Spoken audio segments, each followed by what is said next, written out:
दोस्तों, आज हम आपको एक ऐसी घमंडी अमीर लड़की की कहानी सुनाने जा रहे हैं जिसकी शादी एक भिखारी से हो गई। तो दोस्तों, ऐसा क्या हुआ कि उस अमीर लड़की की शादी भिखारी से हो गई, आगे हम आपको वीडियो में बताएंगे। लेकिन दोस्तों, भले ही आप वीडियो को लाइक करें या ना करें, मगर वीडियो को पूरा ज़रूर देखिएगा। तो आइए दोस्तों, शुरू करते हैं। बहुत साल पहले की बात है। एक बादशाह था जिसकी एक खूबसूरत बेटी थी। वो लड़की अपनी खूबसूरती और दौलत की वजह से बहुत ज़्यादा मगरूर और घमंडी हो गई थी। जब भी उसके लिए कहीं से शादी के लिए रिश्ता आता तो वो उसे ठुकरा देती थी और उसका खूब मजाक उड़ाती थी। एक दिन बादशाह ने एक बहुत बड़ी दावत रखी और उसमें शहजादी से शादी करने वाले तमाम शहजादों को बुलाया गया। सब लोग अपने अपने मर्तबे के लिहाज से कुर्सियों पर बैठ गए।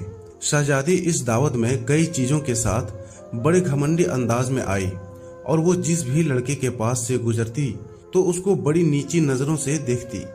इतने में वो एक शहजादे के पास पहुंची जो बहुत ज़्यादा मोटा था। उसने उसका मजाक उड़ाते हुए अपनी कनीज से कहा कि ये तो आटे का थैला है। जब दूसरे शहजादे के पास पहुंची तो कहा कि ये तो खंबे की तरह लंबा लगता है।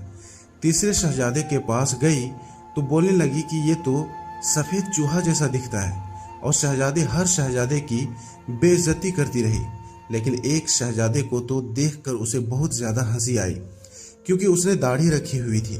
शहजादी ने उसका मजाक उड़ाते हुए कहा कि ज़रा इसे देखो, इसने कैसे अपने चेहरे पर घास फूस उगा रखे हैं। बादशाह ने जब ये देखा कि मेरी बेटी मेहमानों की बेइज्जती कर रही है तो उसे बहुत ज़्यादा गुस्सा आया और उसने भरे दरबार में ये ऐलान कर दिया कि शहजादे पसंद करे या ना करे, लेकिन मैं इसकी शादी किसी गरीब या भिखारी से करवाऊंगा। इस ऐलान के बाद तमाम लोग वहां से चले गए और कुछ देर बाद एक भिखारी आया जो गलियों में गाने गाता था। उसने शाही महल के नीचे खिड़की के करीब होकर उसने गाना शुरू किया। तो बादशाह ने उसकी आवाज़ सुनी तो उसने एक नौकर को हुक्म दिया कि इस भिखारी को अंदर बुला कर लाओ। नौकर फटे पुराने कपड़े वाले भिखारी को अंदर ले आया।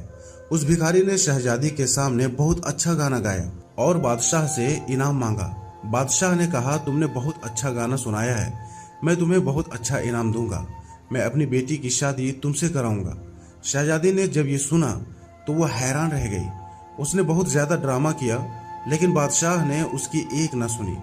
बादशाह ने उसे डांटते हुए कहा, मैंने मेहमानों के सामने ये वादा किया था कि मैं तुम्हारी शादी किसी भिखारी से कराऊंगा और अब मैं वो कसम पूरी कर रहा हूँ। इसके बाद बादशाह ने उन दोनों का निकाह करवा दिया और कहा, तुम अपने शौहर के साथ जाने की तैयारी कर लो। शहजादी रोती पीटती हुई भिखारी के साथ गई। रास्ते में वो एक शिकारगाह के करीब से गुजरे। वो शिकारगाह बहुत बड़ी थी। शहजादी ने पूछा, ये शिकारगाह किसकी है? भिखारी बोला, मैंने सुना है कि तुमने एक दाढ़ी वाले बादशाह का मजाक उड़ाया था। ये शिकारगाह उसी की है। अगर तुम उससे शादी कर लेती तो ये तुम्हारी मिल्कियत हो जाती। इसके बाद वो एक बड़े बाग में पहुंचे। उसे देखकर शहजादी ने पूछा, ये किसका बाग है? भिखारी ने कहा, ये बाग भी उसी दाढ़ी वाले का है। फिर वो एक बड़े अजीमुशान शहर में दाखिल हुए।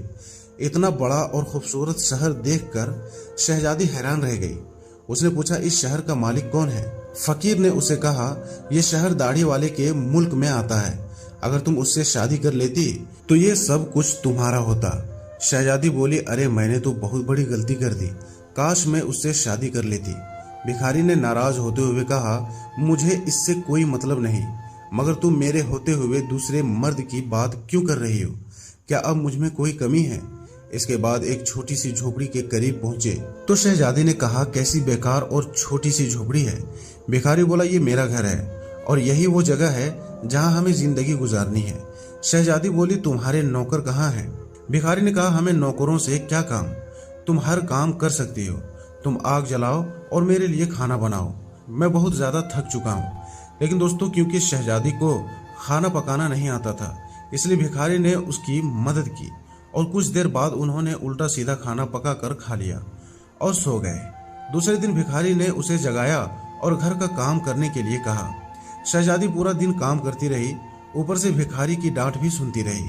किसी तरह से उन्होंने कुछ दिन गुजार लिए। एक दिन भिखारी ने कहा कि मैंने जो कुछ कमाया था वो अब खर्च हो चुका है, अब कमाने की बारी तुम्हारी है। मैं तुम्हें लकड़ी लाकर देता हूँ, तुम उसे टोकरियां बुन लेना। ये कहकर वो जंगल गया और टोकरी का सामान काट कर ले आया। शहजादी ने टोकरी बनाना शुरू कर दी।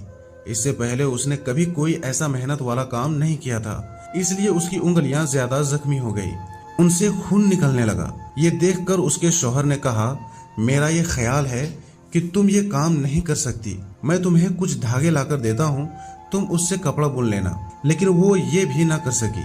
तो शौहर ने कहा कि तुम तो मेरे लिए बिल्कुल भी कामयाब नहीं हो, तुम तो कोई भी काम नहीं कर सकी, तुमसे शादी करके मुझे बहुत बड़ा नुकसान हुआ है। बहरहाल मैं कोशिश करता हूँ कि तुम्हारे लिए मिट्टी के बर्तन ला दूं, तुम बाजार जाकर उन्हें बेच दिया करो। घमंडी शहजादी ने अकड़ कर कहा, जब मैं बाजार में खड़ी होंगी तो मेरे मुल्क के लोग मुझे इस हाल में देखकर मेरे ऊपर खूब हंसेंगे। तो शौहर ने कहा, ये मेरा मसला नहीं है, अगर तुम भूख से नहीं मरना चाहती तो तुम्हें ये काम करना ही पड़ेगा। मिट्टी के बर्तन बेचने का काम बहुत अच्छा चल रहा था। लोग जब खूबसूरत लड़की को बाजार में बर्तन बेचते हुए देखते तो उस पर तरस खाकर कुछ न कुछ जरूर खरीद लेते। बर्तन बिक गए तो भिखारी ने और बर्तन लाकर दिए। इसी दौरान एक सिपाही वहां से गुजरा। उसने बर्तन लेकर उन्हें लात मारकर तोड़ दिया और कहा कि आइंदा से इस तरह से रास्ते मत घेरना, एक तरफ बर्तन रखकर बेचना, बीच रास्ते में मत रखना। शहजादी बहुत परेशान हुई। उसने सारा वाकया घर आकर अपने शौहर को बताया। शौहर ने कहा, तुम बिल्कुल पागल हो, तुमसे किसने कहा था कि बीच बाजार में बर्तन लेकर बैठ जाओ, आखिर वहां से लोगों को गुजरने में परेशानी होती होगी। मेरा ये ख्याल है कि तुम ये भी नहीं कर सकती, ये तुम्हारे बस का काम नहीं है। खैर मैं शाही महल जाऊंगा, हो सकता है वहां तुम्हारे लिए कोई काम मिल जाए। यह कहकर वो शाही महल रवाना हो गया।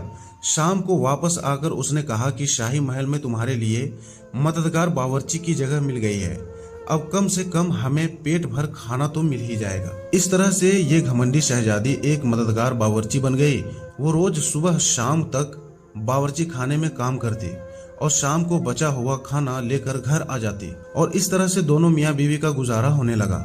महल में आए हुए उसे कुछ ही दिन गुजरे थे कि उसने सुना कि महल में कोई शादी का प्रोग्राम है। जब मेहमान आने शुरू हुए तो शहजादी बावर्ची खाने की खिड़की से उन्हें देखने लगी।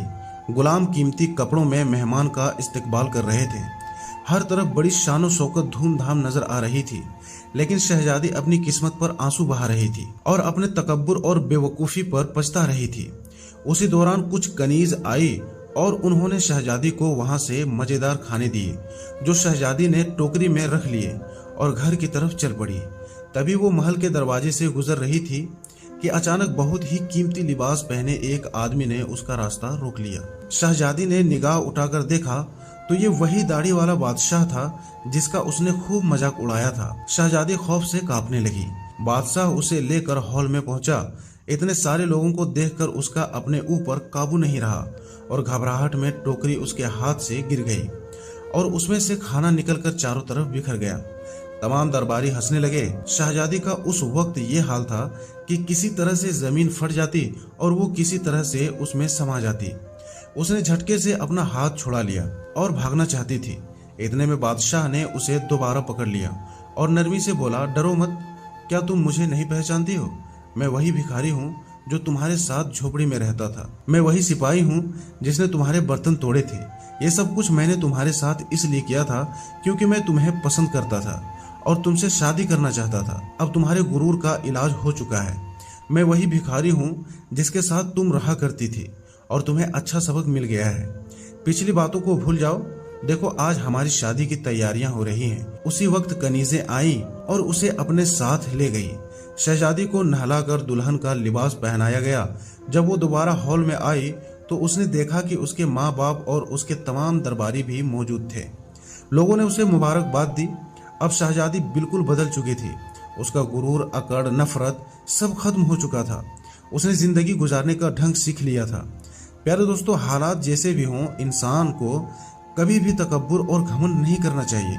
अल्लाह ताला का हमेशा शुक्र अदा करना चाहिए। दोस्तों, ये वीडियो आपको कैसी लगी हमें कमेंट में ज़रूर बताएं और इस वीडियो को लाइक और शेयर करते हुए चैनल को सब्सक्राइब भी कर लीजिएगा। दोस्तों, हम फिर मिलते हैं इंशाअल्लाह एक नए वीडियो के साथ। तब तक के लिए अस्सलामु अलैकुम, अल्लाह हाफिज़।